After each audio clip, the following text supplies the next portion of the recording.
Good evening, everybody. I hope you can hear me now, both here in this room and outside it. And this evening's talk then is about Rathrobin and the two Irelands. It's the ambiguity that's there in Ireland, you could say, since the middle of the 16th century. Fortunately, we won't be covering that long a period, but we will be viewing the photographs of Middleton Biddulph over the period from 1900 to 1920. And we'll be looking at some earlier pictures of the 1870s that can be attributed to him. For those of you who are on Zoom, we're here in the Offaly History Centre at Bury Quay, Tullamore. And here is our president at one of the national ploughing events a few years ago. And we could be in Monaco if you look at yesterday's rain here, but this is actually the Grand Canal outside here that was put through to Tullamore in 1798. And below that is our new county archives close to the town centre here. So we're talking about Rathrobin, which is about 15 miles south of Tullamore, close enough there to what's called Frankfurt, but was and is again Kilcullen. And just southwest of that, or southeast rather, is Ballyboy, and close to that then is our locus, which is Rathrobin. And what we're talking about then is the Biddulph family's estate of 1,000 acres, which was east of Mountbolus and, as I said, 15 kilometres south of Tullamore. It's in the barony of Ballyboy also, and the civil parish of Kinnitty. And then, just to confuse matters, Rathrobin is in the Catholic parish of Kilcullen and Kinnitty. And up to the Cromwellian settlement of the 1650s, the barony of Ballyboy was largely owned by the O'Maloys. And with the settlements that came in from mainly the Cromwellian settlement of the 1650s, in came the new landowners, and with them came larger estates and the development of the big house on the landscape. And then also matching that were a lot of poor people. And we had that situation right up to the famine period, when the population of the barony of Ballyboy was 3 times what it was in 1911. So there was a huge changeover in that 70 or 80 years. And I suppose the decline in the population made way for some better living for those who remained. Of course, we don't like to say that, but that's what happens on farms. The people who don't inherit generally have to emigrate. And there was a bit of prosperity then in the 1860s, and that'll be seen in a moment in some of the photographs, and more so from the 1890s up to the end of the First World War in 1918. And unfortunately, the decline in the economy after that coincided with our getting independence also, but not necessarily connected with that event. So we looked then at the photographic record also in the second half of the lecture. And we could talk about planting and uprooting. The planting came first of all in Laois Offaly in the 16th century with the Tudor plantations. The towns of Maryborough and Phillipstown, or Portlaoise and Dangan today, were developed as fort-like towns to act as a bit like the American fort in the Wild West, to hold the soldiers who were to defend the new settlers who had come in to the two counties. Now, the King's County was enlarged further in 1570s, in particular for tonight, with the addition of the baronies of Ballyboy, Ballycown and Eglish. And they were Ferkel originally, or the territory of the O'Maloys. Such much as you also had Garry Castle, barony, West Offaly nowadays, which was the territory of the McCaughlan's. Now the settlement in the middle of the present day King's County, that Ferkel I'm talking about, that was largely came with the Jacobite plantation of James I. And Tullamore, as you may have seen on the papers, is celebrating its 400th anniversary this year. In effect, what that is, it's the grant of the entitlement to have a fair and markets and a court in the town. Much the same happened in Banagher in 1629. And interestingly, there was no large town in the barony of Ballyboy to where a grant could be given. Kilcormac was the largest of them, but it was not, wouldn't have been so successful as a town until by 1800.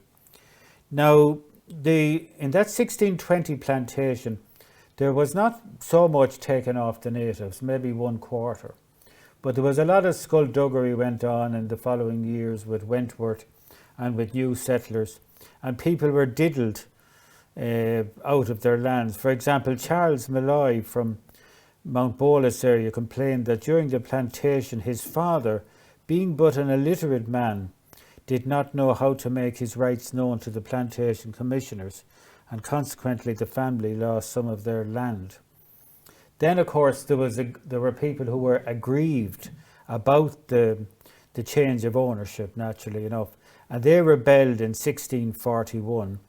And, of course, that then was followed by the depositions or the taking of affidavits from people who were affected and who, of course, fingered the remaining natives, such as the O'Maloys, and claimed, rightly or wrongly, that they too were involved in the rebellion. You see this in Geeshel, with the siege of the castle there. And while we're very fond of Lady Offaly and all the wonders that she got up to defend her castle, you must also remember that the natives who were named as having attacked that castle were then going to be singled out to lose their lands in the Cromwellian settlement. So it was not good for them. Now, who were the people? Well, in this area of Ballyboy, the most common family name was Malloy. And some of those Malloys managed to retain their lands. Charles Malloy was one of them. And he actually got a declaration of innocence when Charles II came to the throne after the death of Cromwell and the Restoration in 1660. So he improved his situation, in fact. But after that, there was a constant attrition. And in the case of the O'Maloys, a lot of the seriously well-off people went to London, and several of them made names for themselves, such as that they feature in the Oxford Dictionary of Biography. But they had lost their lands by the 1850s.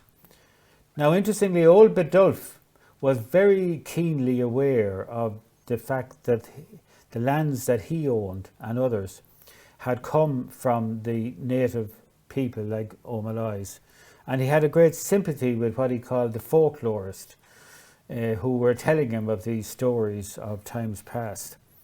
Others then were not so lucky. The people who owned Rathrobin were as a Dermot O'Digan, and he and his namesake were transplanted to Connacht, or supposedly they were anyway. Not everybody went who was asked to go, but certainly the name was on the list of people who were to go to the west of Ireland and take a small amount of land in lieu of their large estates over here. So coming then to the close-up of Killahey and Ballyboy, you can see there the pink is the Killahey civil parish, and the greenish colour there is Ballyboy civil parish. And the entire of the area in that outlined pink and heavy pink is the barony of Ballyboy. And just here, and here's our place here, Rathrobin, just east of Mountbolus. And it's a good area to be working on, because there have been a number of historians working there before I ever looked at it. Father Shaw was one of them, and Father McGreevy then, who was the secretary before me and before James Scully. He was the secretary of this society. He assisted in the production of quite a useful book on Killahey that came out in the mid-1970s. And we've had a very good lot of other historians, some of whom are in the room this evening. So the Killahey has quite a good literature, a historical literature, better than most baronies in the county. And that is due to, as I said, the workers from the area, some of whom are here this evening. So the baronies then, what are these baronies? These are the divisions that were the native lands. The three baronies of Firkle, for example, are Ballycown, Ballyboy and Eglish. And you can see then the old King's County is, the original King's County is here. Here's the extended area of Firkle, and here's the Fox Country of Kilcorsey, and then we have McCaughlin's, and below here is O'Carroll's. So it's quite an awkward county to traverse. And of course, in terms of traditions, you all know, or so the Boer people claim, that their area is better for hurling and that they're more natural to it because they're in the Kingdom of Munster than we are up here. So whether that's maybe disputed by some of you, but anyway, we managed to find a modus vivendi in Kilcormac in the O'Malloy country to get the people from the hurlers from that area of South Offaly to meet us halfway. So now, joking aside, this is a rather interesting page from a parish history notebook maintained by Father Shaw. And he, in the days before, Xerox copying and so on, and cameras nowadays, of course, he wrote out in longhand there in lovely colours the names of the original proprietors and the townlands that they owned, and also then who got the land. And you will see Sir William Petty's name prominent in red, and you can see John Lester for Kilcormac. They were, and Hollow Blades was an investment vehicle for Irish land at the time. And then we have others like some Malloys are there. And if I move to the next page, we're in the parish of Killahy. And here you can see, maybe you won't read it from where you are, but Rathrobin is here, and Dermot O'Dagan, and over here is Sir William Petty. So that's, if you like, the Domesday Book of Ireland in the mid-17th century, recording the changes in land ownership in that period. Again, there are Charles Malloy is there for one, and as I said, those Malloys continued right down to the middle of the 19th century, and some of them were in Mountbolus even up to the 1900s. We'll see their photographs. Now, this man Petty was a very clever man. He was one of these.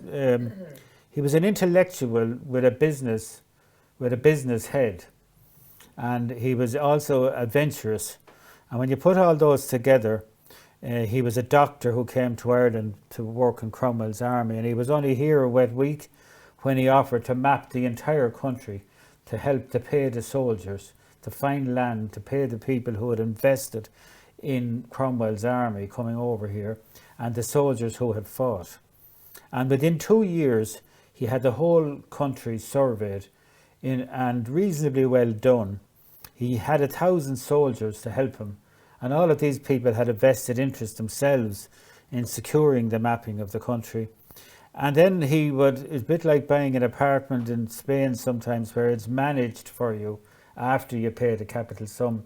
He did the same thing in the sense that, having mapped the whole country, he then bought in the shares of soldiers, the benchers they were called. So he ended up with 20,000 profitable acres at the end of 1650s, and was worth maybe 15,000, where he had 15,000 now in 1660, whereas he'd come over with only £500. So he was one of the richest commoners in Ireland by the mid-1660s through his land acquisitions. And he got into a lot of trouble in Ballyboy because he was attacked in the House of Commons for fraudulently conveying to himself lands in Ballyboy. But he defended himself very well, and he avoided any censure, and he held on to his lands. 7,000 acres profitable in Ballyboy. Now, 7,000 acres doesn't bear much relation to statute acres. It might be 30,000 acres or 21,000. Anyway, he was gifted also with a charming wife who was a very good business manager, and she came to Ballyboy to check up on the rentals and all that in the 1670s, and there's a small record of her business dealings, which is published in this volume. Now, the two great diarists in England at the time, Aubrey and another one there, I've forgotten his name now, Evelyn, they described her as very beautiful and a genius lady, brown with glorious eyes. And if she was all of that, as I said, she was also a very good businesswoman. We don't know what the third diarist, Pepys, thought of her, but I'm sure that he met her, knew Petty, because he was one of the founder members of the Royal Society. Now, the maps then that Petty made, he was immensely proud of them. This is the barony map of Kilcullen, published 1680s, but again dating back to his work in the 1650s. And you can see here a house habitable at Rathrobin. And there were 4 or 5 other good houses in the two parishes, which made it an attractive place to settle with new people. The soil in the barony was described as generally good. The place had good fishing. Don't forget there was Annamore Lake and there was Palace Lake. It was good for trout, for roach and for eel, and good for cattle. But by reason of the many wolves in the country, there are but few sheep therein. And there was, of course, no cities or corporate towns or rivers in the barony, but there are handsome houses and castles. So that was the secret of the investment.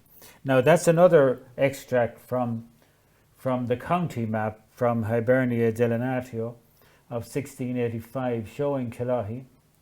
Those maps were published in London in that year and have been reprinted. And of course, you can now look at the Down Survey online on Trinity College website, where you can also look at the depositions.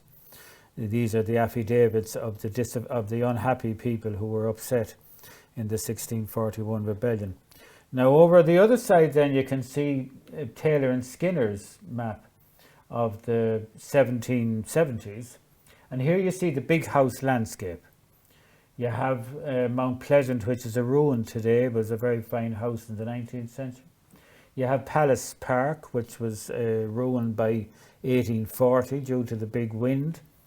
And you have Kilcormac here, Frankfurt, and I'm sure you have Derrymore, I think it is there. That was a Malloy property and a very interesting house.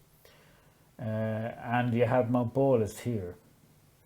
And you have 2 houses there as well, a castle and a house, at Rathrobin, which made me wonder, was that the remains of the old castle that's there today? This is the view of the farmyard at Rathrobin, and you can see there the large mullioned window with the drip stone above it, and above that again is a bell cote, which is later because you can see the brick in it, which would suggest it has an 18th century date. So that castle, the big house at Rathrobin was built in the yard of that castle, as far as we can see. And here then is a map by another beneficiary of the Cromwellian settlement. That was the Coote family. They owned Shra townland here and Ballycowan and Shra Castle. They got those properties when the Briscoes fell foul of government after the Cromwellian settlement. They had been outlawed because they had fought with the Irish. Even though they had an English name, they had intermarried with the Kearneys and were as Irish as the Irish themselves by the 1640s, when Briscoe was said in the depositions to have hung a red flag outside of his house at Shra Castle. So red flags are not anything new.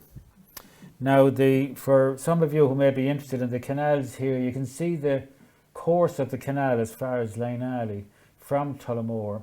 And here's Palace Lake again, Ballinagar and Palace Park. Again, Coote, like a lot of the travellers of those days, they dined out well in the big houses, and the dinner was good.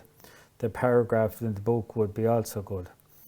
And Arthur Young was another example of that, writing some years earlier. So Coate described the people of Ballyboy as not more illiterate than elsewhere, indeed rather improving, though so cruelly neglected. That would mean neglected by the landowners. They have no system, there is no other system of education other than their small schools, except the charter school at Frankfurt.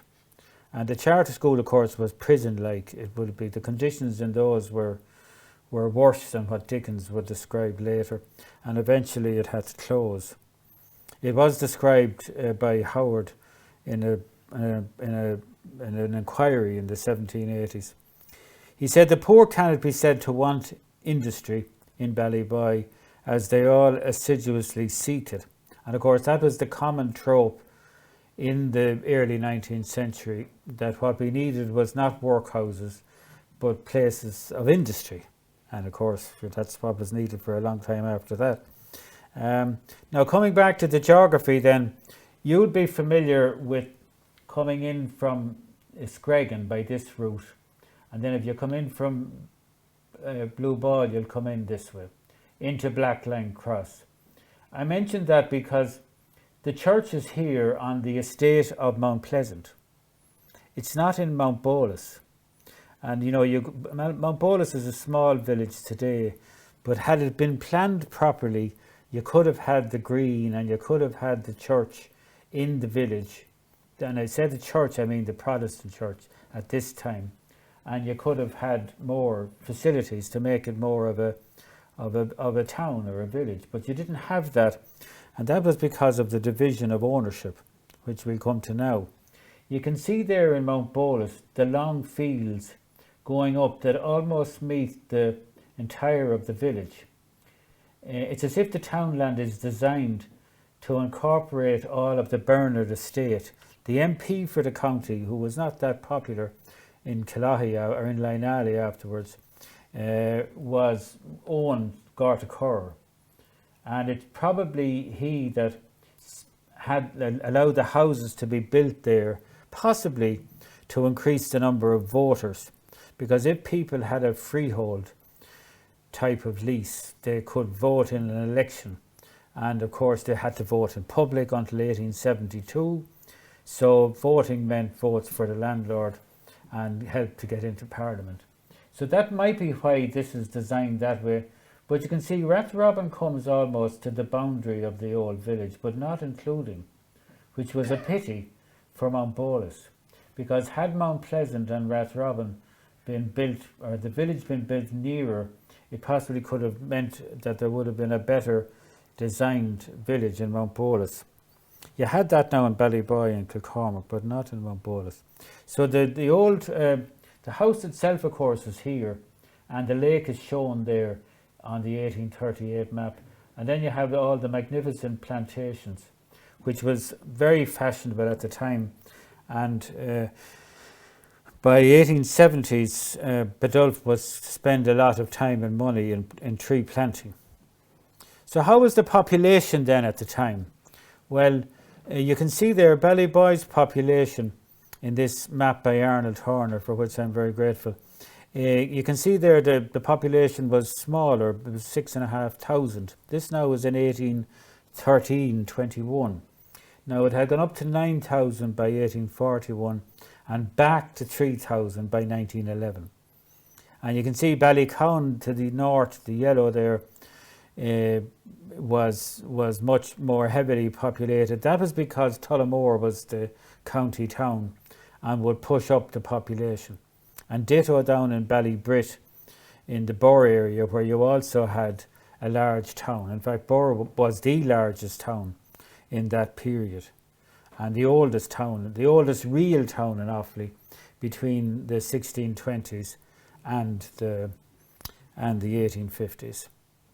So as I mentioned, Ballyboy with its two parishes down from 9 to 3,000 in 60 years, and a tremendous amount of poverty and a big loss of houses in the fourth class. The fourth class were the most basic house in the famine period. that were categorised. Generally a single room of a mud-walled cabin.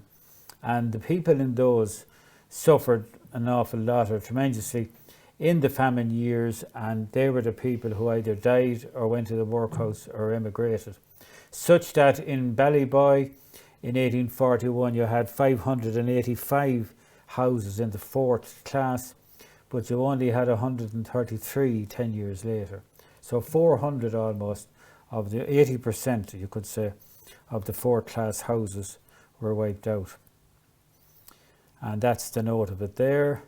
Now, what was it like then for the poor? Well, we had this survey in 1830s of the poor in Ireland, and it was led by Archbishop Whately. And he came in, of course, with a recommendation that what was needed was more industry and more work for people. But typically, the government of the day swept that aside as being far too demanding of investment, and that the investment should be undertaken privately and not by government. Laissez-faire replied. So they brought in the workhouses instead. Now, they did their job during the famine years, but they didn't find work for people. Anyway, this inquiry was pivotal in the sense that it asked one leading question, which was, what has it been like since 1815? And 1815 was the time that the war ended, the great Napoleonic wars, and that brought with it a decline in the economy. And then the following year was the year, if you think last two have been bad, we had the year of blackness in 1816, when there was a volcano erupted somewhere in the world, causing a tremendous amount of climate difficulty. And that carried on into 1817. And the poverty that came out of all of that fed into our typhoid epidemics in the period 1816 to 19. So anyway, in Ballyboy, Reverend Charles Burton said the condition of the poorer classes is not improved. Some years before this period, they had a manufacture in this town, that's in Kilcullen, in wool and wool combing. But now there is nothing. There is only a blank and not much agricultural employment. I think the population of the parish the most thriving manufacture, and the consequence is poverty. The town of Frankfurt or Kilcormac is in some measure improving in consequence of a distillery being established, which stirs up the resources of the country, and so on. So that was a typical enough view taken by the local magistrates who gave reports. Very unfortunately, the parish priest of Kilcormac, who was well able to give a report, either he wasn't asked or it wasn't published, but his memorial is in the church in Mountbolus, and he conducted a census in Ballyboy in 1826, which is very useful, and it was he that introduced the parish registers, where you have the deaths of all the people locally recorded during the famine years. Father Lynch was his name, so we're at a loss as to know why he didn't give a report or wasn't asked to give one. So anyway, there's the church that he built, and there's a monument there to him in that church today. Some of you may have seen it on television recently. And that was built for a population 3 times the present day population. And beside it then is the ruin of Ballyboy, or of Rathrobin. It was rebuilt in 1898, and behind me here is a drawing of the ruin by John Nankerville. It's high up on the wall there, but we brought it in from the archive for this evening's talk. What house is that? This is Rathrobin, yeah. This is the house that we'll be talking about for the rest of the talk. And this is a view of the house in the 1870s, when it was a smaller house. Now, the valuation of a cottage in Ballyboy, a 4th-class house, in 1841 or 51 would have been about 5 shillings. So that was 20 pence in the current money, 25 pence. So this is going to tell you now that Rathrobin was valued at £21. But some of the neighbouring houses, Derrymore, was only £11. I think that was because it was vacant quite a bit at the time. Palace Park, ditto, not a great house. It was let a lot of the time in those years. Whereas Burr Castle was £140. And Castle Bernard was a lovely new house at the time. That was 110. And the finest house in the barony was Annamore, which is still lived in, and which was owned by Pat Egan from 1919. It was valued at £53. And when he went to get it valuation reduced in the 1930s, the judge told him that the Tullamore people were very well off and that there was no need for a reduction. So this is a lovely Rathrobin when it was rebuilt in 1898. And it was rebuilt by Middleton Biddulph. You can see the house there. His wife is sitting in the front there with her hat, a tall lady there to the right. And it had 21 rooms on census night in 1901 for Middleton Biddulph and his wife Vera, who was 38 and he was 51. And it had 7 servants. Now he married in October of 1891. He married Vera Flower, and she was the daughter of Sir William Henry Flower, who was the director of the Natural History Museum in Kensington in London. So she was transferring from a life of intellectual comradeship in her house, and her father being a very intellectual man, and it's Sir William and so on. She was coming over to Mountbolus, Tullamore, in 1897. So how she managed it, we don't know, but she very seldom smiled in the pictures, which maybe says a lot. We don't know. Anyway, Biddulph, for his part, wanted to come back to Ireland.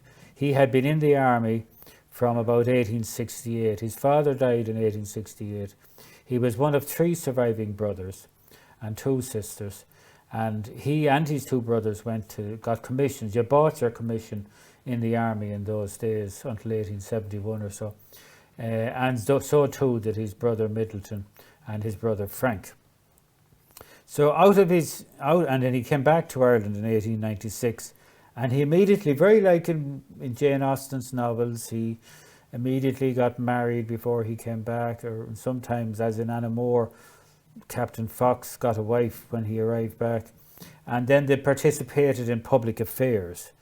The gentry ran the county in those days, before the county council, and they were on all the boards. Now, they gave their time free of charge, but they knew all that was going on and were in courts and infirmaries and grand juries. And this is Biddulph here about 1904 with Colonel Gamble, another army friend, but the Gambles were from that area. And Queenie Gamble is there, the little girl with the nice fur jacket or fur collar. She died in 1918. And it's a point I want to make in the course of the next few pictures. Old Colonel Biddulph had a good time in the first 10 years after building the house. And his second 10 years was bad because a lot of his friends died in the war or they died of natural causes.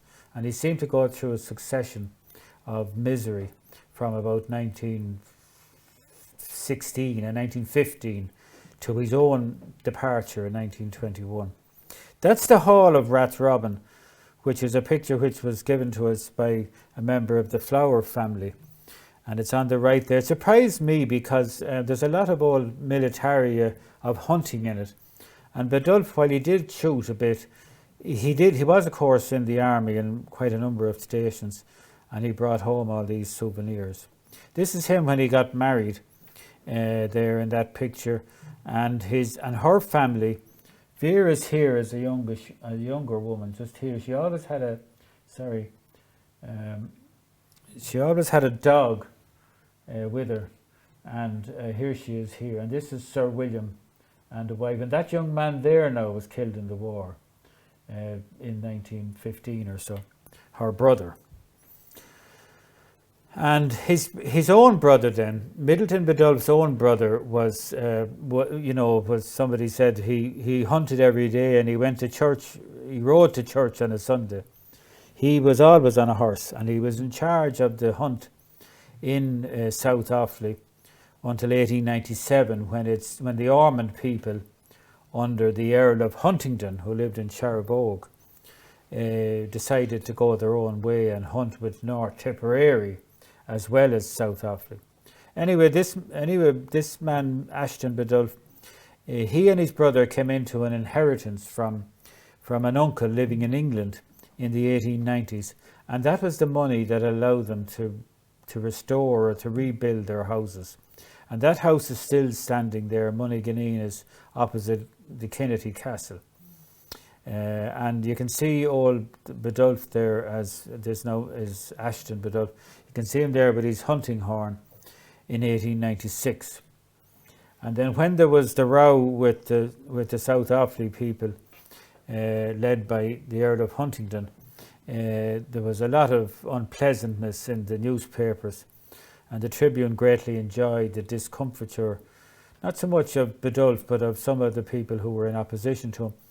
And the locals up as far as Tullamore, the Kennedys of Elmfield and that, the Moorheads, they got up a nice presentation to him in the form of this scroll here, where you can see M.F.H., Master of the Foxhounds, and his wife is here, and his son Bertie, his only son, who also died in the war. And then we're moving on then to some of the other pictures. That scroll was a copy of that was given to us by Lord McGann of Castletown, who was connected with William McGann, the donor of the photographs to us. Now there was changes in Mountbolus, and curiously, and I do not know why, Biddulph never photographed Ballyboy or Mountbolus or Kilcullen. He didn't seem to be interested in doing any of the towns. This is a change in Mountbolus, very significant change in the 1904 period, when Daniel E. Williams demolished or certainly completely renovated the old Beehive pub and rebuilt it as one of his branch houses. And I mentioned Anna Moore there. All these people in the big houses were friends of Middleton Biddulph, and he entertained quite a number of them to dinner. There were very few Catholics, I must say. There was only that's the way things were in those days. People didn't mix very much, and the only people who were in the photographs were the Sherlocks of Rathan and the family there in Tullamore House in Kilcullen.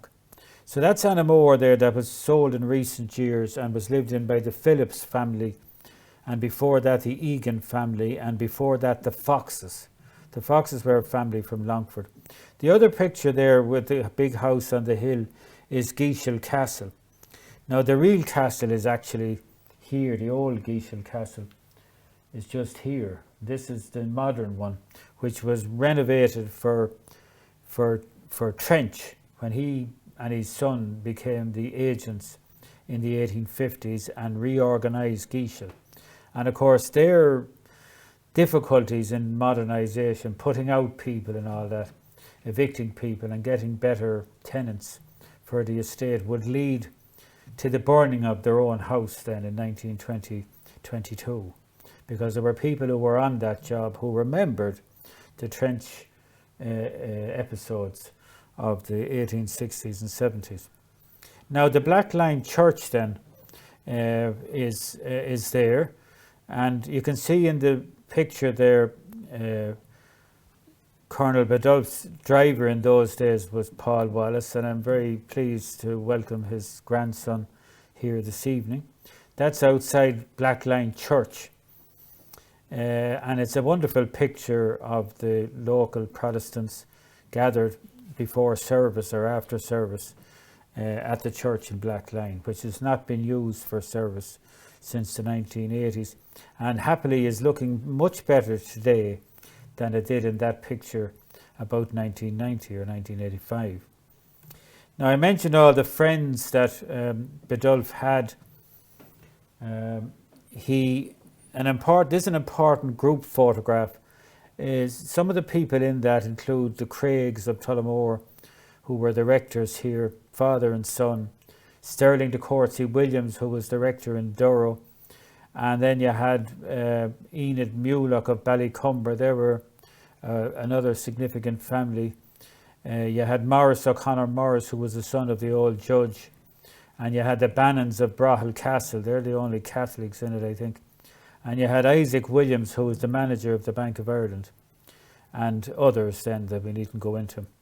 And then you had the staff in the house, the 7 staff in the house there at Rathrobin in 1902 to look after the 2 of them. You had the butler there, and you had the chauffeur and the houseman, I suppose, and 5 women then to do looking after the cooking and maids and whatnot. And here then is the library. Old Biddulph greatly valued his library. He had about 3,000 volumes of nice books. And unfortunately, most of those were destroyed in the fire in 1923, in April of 23. He did manage through his kinswoman, Violet McGann, to get some of his books back to England, but not that many. I have used the book plate from one of the books as the colophon in this book on Rathrobin. Then you have the dining room there, which had some nice paintings. And moving on then to the Troubles, here is another Catholic magistrate, James Wolfe Flanagan. He visited Rathrobin in 1901. His father was a leader writer in the Times, and I think one of his brothers was involved in the Piggott editorials in the Times in the 1880s. Anyway, he was appointed a magistrate because he had nothing better to do, and the job paid something, and the law library was full at the time of barristers looking for work and not much to be got. So he got a job at £400 or £500 a year, and he has an entertaining description of his working in this area and how he went to Clara, which was owned by the Goodbods, and he was very little to be done, a few cases of drunkenness or cattle straying. Now, we come back 20 years later, the thing was very different. There was a lot of shooting, and he was the victim of one of them. He was in Newry in 1921, I think it was, when he was shot, 22, when he was shot dead outside the Catholic Church in Newry as part of the ongoing struggle of that period. And I mentioned the young Queenie Gamble, I see, is in that picture again. Now here's Paul Wallace again.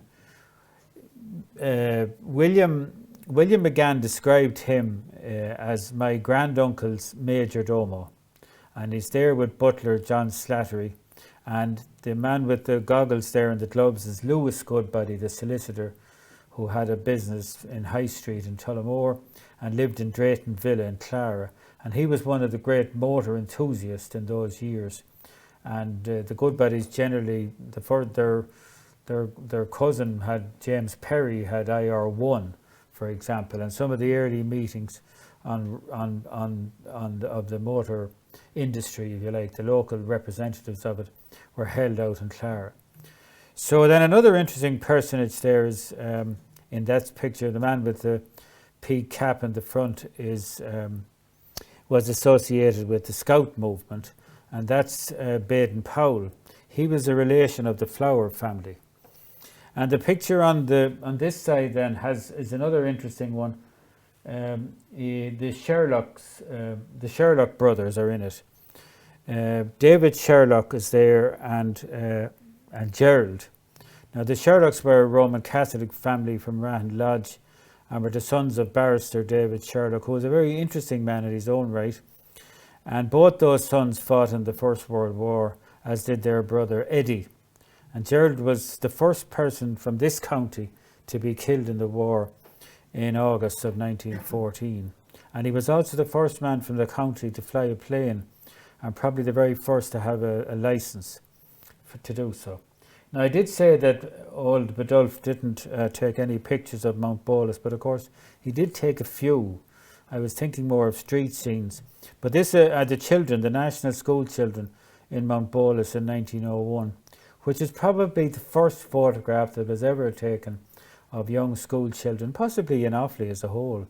Maybe there are some second level photographs of likes of Tullabeg College, but not the junior primary school children. And the next ones then are the pubs, the Beehive, which I showed you the way it changed earlier, and then you have another one which Beehans, which is the building is still there, but it's closed now as a public house. And then of course the wonderful thing about Biddulph is that he didn't confine himself to the big houses. He took a lot of the families in Rathrobin with his own camera, which was a simple enough camera. And here are the Mahons of Ladywell in Mountbolus. And then we have other nice one here of the Doyle family with all the children. Now he gives us the names of each child and their age. So you can see there was, he was interested in the people themselves. And it wasn't just a matter of taking a picture for sport. He recorded all these details in his albums. And that's a Mrs. Teresa Dunn in a house that I think has been demolished now. And beside that then are the large family of that area, all again listed. And you can see there the little differences between Church of Ireland families and Catholic families. It's quite interesting to see the nuances. And here now is the Carroll family in the caretaker's house. Biddulph did build these houses, not many, but 2 or 3. But then he had a small estate, so say unlike Charleville, where there's a whole suburb of Charleville houses at Ballard going back to the 1830s. And then you have the Digby estate at Geeshel, you have houses there, and you have some houses in Kinnitty. These are quite good houses of their time, post 1900. And the William Woods was the steward. There was always a Church of Ireland steward on the estate. And then some of the Shanachie types that he mentioned, he mentions here Mike Corcoran and John Corcoran. That's a house that would certainly qualify for a 4th class house in the 1840s or 50s. Now maybe it's not as bad as it looks there, but we can't be sure. The other lady then, Biddy Hyland, or Halion, she had her house done up in that period, and she's very proud of it there in that picture, whereas in earlier photographs that he took, it was something of a ruin. But she asked him would he send the picture to copies to her American relations, which I gave her. And interestingly, we have a picture here of some Goodbody workers who were involved in taking down trees in 1906 or 7. And one of those pictures surfaced in our archives collection now, or a copy of it anyway, because Biddulph gave it to the family who were in the picture. It's the same one as we have, of course. This is one of my favourites here, Michael Carroll on the moor at Clonseer in Rathrobin. And of course all the animals on the farm at Rathrobin had names, the horses and some of the cows also. And that is Paul Wallace in the background to that photograph of the ponies and the house itself. And then of course a lot of the local people are in this picture for the trashing in 1904. The Guy family are there who worked on the estate for nearly 100 years. And here then is the Goodbody workers in this picture. They were coming in from Tullamore, and they were there chopping down wood that had been fallen in 1903 in the big storm of that year. One of the only pictures we have of women working on the farm is here with 2 women, Mrs. Mooney and Mrs. Behan, Brackett, May Bracken. And Mrs. Mooney was a guy. He has that all recorded also. And here they are with a young child in 1916. Now, the pictures themselves came via William McGann. And he's the young man who is here. He lived to be 102. And he supposedly was in charge of the British Secret Service in his latter days, and he only died in 2010. So it was he that sent the pictures to us back about 40 years ago. And it was this is Shane McGann, the father of the donor, this man here, and this is his wife and her sister. And unfortunately, old Assheton Biddulph took a great dislike, he said on financial grounds, to McGann, and he disowned his daughter once she married without his consent. And that then was one of the reasons that her uncle, Biddulph, gave most of his property to the McGanns. He had no there was no male survivor because Bertie Biddulph died in the war, and there were 3 or 4 sisters of Asshetons who would qualify, and this man was the most useful to Biddulph and herself here, and they got Rathrobin, or what was left of it. And this is one of the last of the photographs. The war years was good for money making, for farming, because of food production, and a lot of people who were innovative invested in farming and were able to buy the latest equipment. And Biddulph was one of those. Now he had his own private money, so that it didn't have to worry so much about profitability. Coming to Tullamore then, he did take a few pictures. Here's 4 interesting fellows. Starting de Courcy Williams was the rector of Durrow and a local historian. Maxwell Coote was the rector of Killahy and left £40,000 to the diocese when he died in 1904. And then you have another man who did tremendous work for the town here, Reverend Mr. Humphreys. And in between them is the bank manager, Isaac Williams.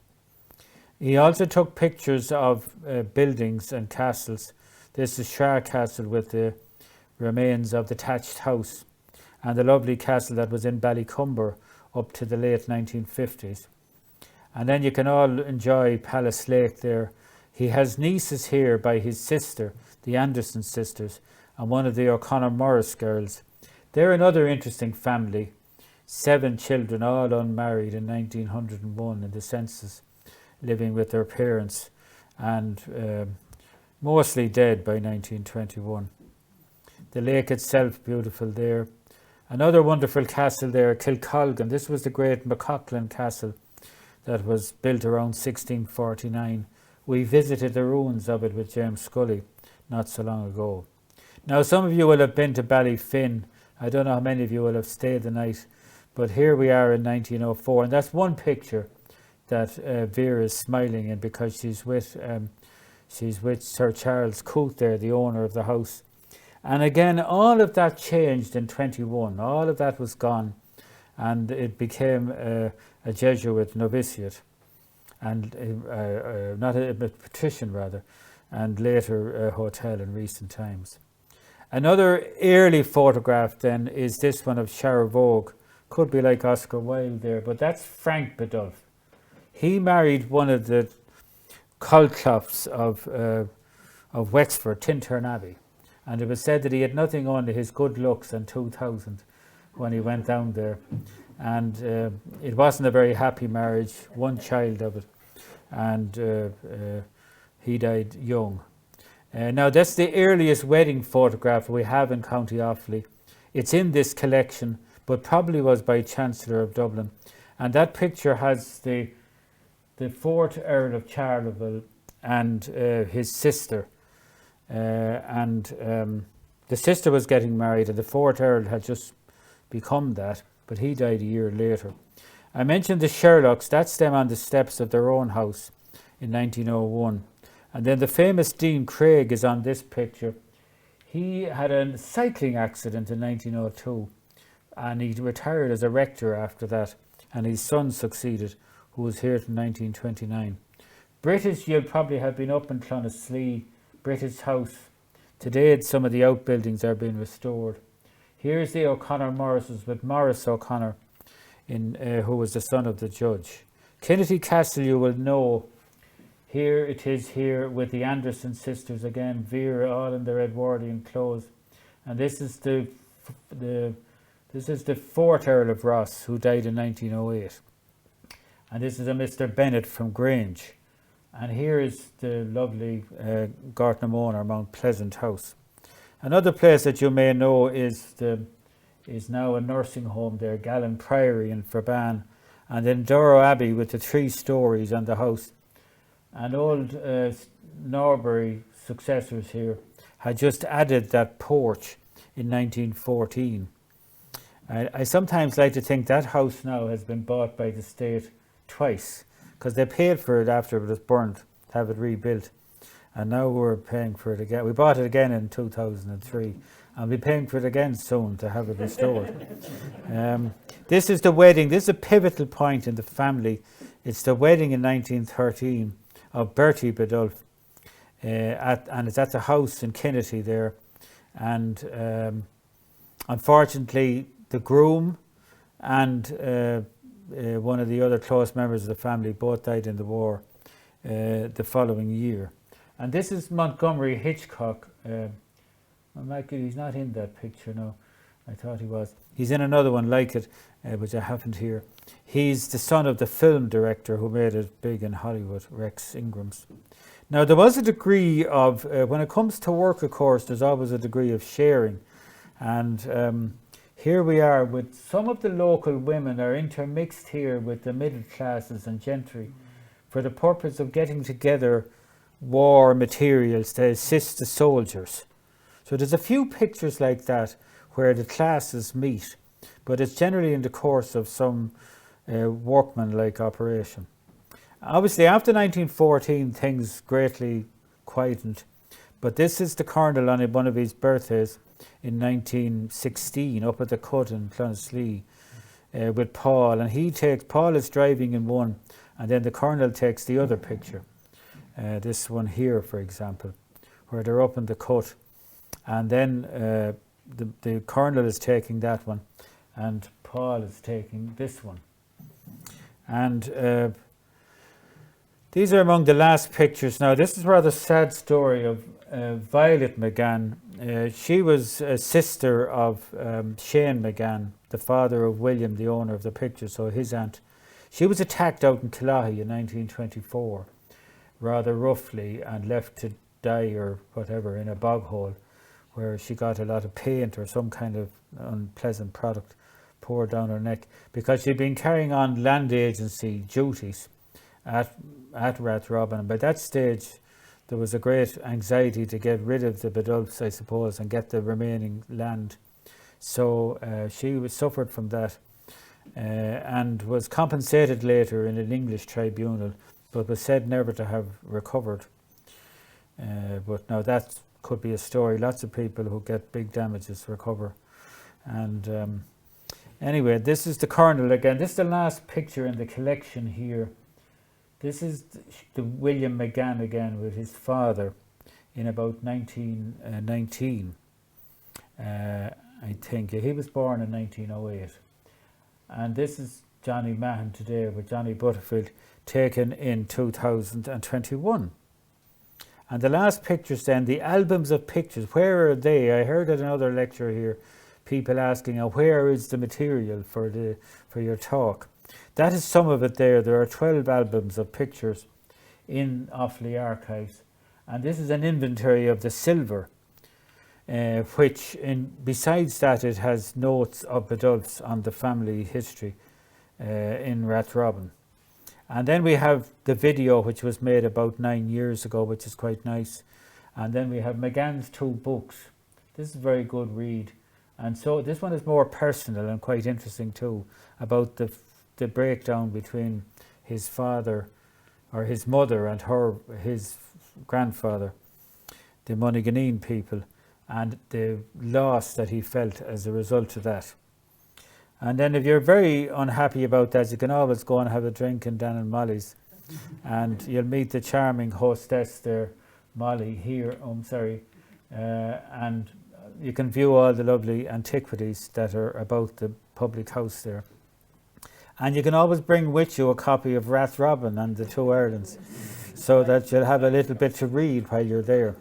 So good, I want to thank you all for your being so good and patient this evening. And I particularly want to thank Pádraig Siri for all his work in getting the sound and image right, which I hope it was. And also all members of the society who have helped, and staff here who helped in getting the research done on the book and getting the pictures ready for publication. You can see the albums were good, but they're not wonderful pictures. They're just very good because of the content. The quality of them is not, you're not dealing with a wonderful photographer or that, but they are very important now for the content and context of them. So I hope you have enjoyed the presentation. You get a little inkling into this ambiguity in Ireland with the Anglo-Irish and the English, and how it came about in one's corner of Ballyboy, and the fact that then in the latter period, 1890 to 1920, we had quite a civilised gentleman come back from the British Empire and determined to make his home in Rathrobin, spent a lot of money, looked after the locals as best he could, and had a good reputation with him. But unfortunately then he was the victim of the Civil War, and his house, among a number of others, was destroyed. Some of them maybe deservedly, having regard to the reputation, but Rathrobin was not one of those. The local people were very proud of their landowner and got on very well with him, and even the Tribune editor, who was a man called Pike from Rascore and who would know the area well, said it was a great blow and disappointment that that particular house had been destroyed by the Republicans during the course of the Civil War. Unfortunately, it was only in the last fortnight before the peace. Dora Abbey was the very last house to be burned, of the 12 or so that were destroyed, and Biddulph's was the second last. He was terribly upset, and he did think of coming back to Ireland, but after the incident with Violet McGann and his own age and upsets, he decided very much against that, and he died in London in 1926. And his wife Vera, who was younger than he, died over there in 1938. So thank you very much, everybody. I hope you've enjoyed it, and I'll be happy to answer any questions if I can. Thank you very much.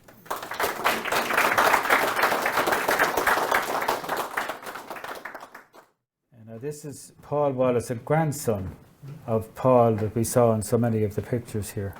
And his great-grandson. And his great-grandson, thank you. Ladies and gentlemen, I've been thrown in the deep end, and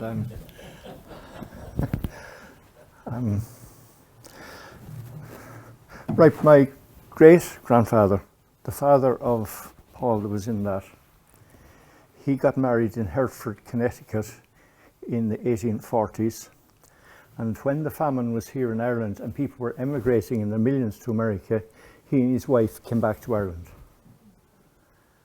And we only discovered that recently. Stuart's wife discovered that, and we were wondering why he came back.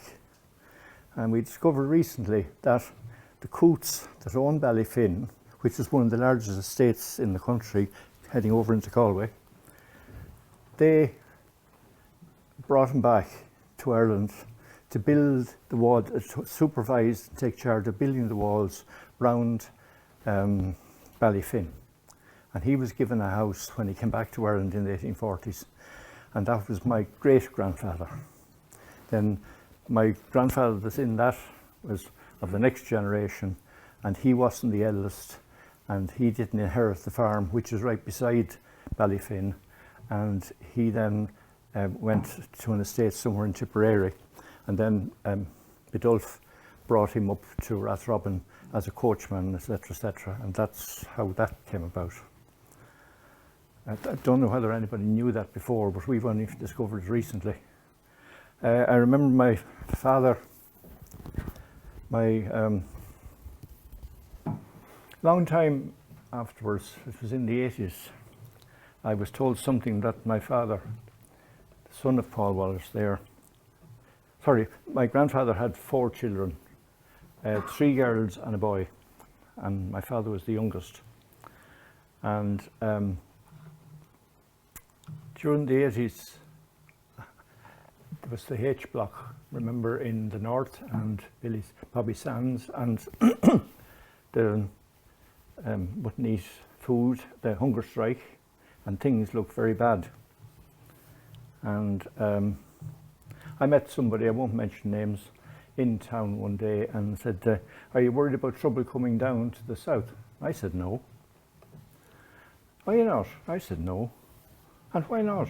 Well, I said, we treat everybody the same. Doesn't matter whether you're Roman Catholic or Church of Ireland or whatever. We're all Catholics, just slightly different variants of it. Well, okay, yeah, I take that, yep. Yeah, you found his notes for that. But anyway, you don't have to worry about this. And I said, why? And I said, do you not know that? I said, I have no clue what you're talking about. So it turned out that my grandfather, his wife, my grandmother, had made food every day, and for a whole week, my father and his sister Polly brought out food and fed 5 old IRA men who were hiding up in the hay shed in Rathrobin when the Black and Tans were looking for them. And I didn't know that till the mid-80s, and that's a true story. Yes. But one of the houses that Biddulph built, number 3, was a house that my grandfather lived in and my father was born in, etc. That's where we came from. Very good. Well, thank you very much. There's probably other stuff, but I can't remember. It was great to see so many stalwarts back here tonight in the flesh, and I would just like to congratulate them on, a wonderful Zoom and a wonderful talk in the room. But to get back to the man that I've been asked to thank, and it's a great privilege. We've known each other for, I'd say, 66 years of the 70, going to school the first day and so on. And, it was great to listen to Mike going back 50 years to when we knew Father McGreevy and Father Shaw and were in awe of them. But little did we know what great history was going to come after them. We are greatly indebted to Mike for his wonderful history of Tullamore, Durrow, Kilcullen, Croghan, Offaly 1916, and forthcoming, I would think, with others, commemorating the decade of the centenaries. So we've all that to look forward, but just focus on this book. What makes this book a real treasure is not only the photographs, which, I thought they have their own quality, maybe not as good as the Lawrence or French photographs, but it's the captions, which Biddulph himself sort of bestowed on us, but which Mike has really improved. And when you get your copy of this book, have a look at all the people, have a look at the wedding photographs, have a look at all the children. Mountbolus and its environs have been wonderfully captured and have been wonderfully commemorated in this book. It is a treasure to be revered, and Mike's work has really enhanced its historic value. Not only the people, but also the castles and houses, many of which are gone or altered. And that great photograph of the women and the war charity group. So we are greatly indebted to him for all he has done for history over the past 50 and more years. So congratulations on yet another great book and another great evening. And I hope everybody at home enjoyed it as much as the 45, 50 people who are here in the room. And it's great to be back. Thank you.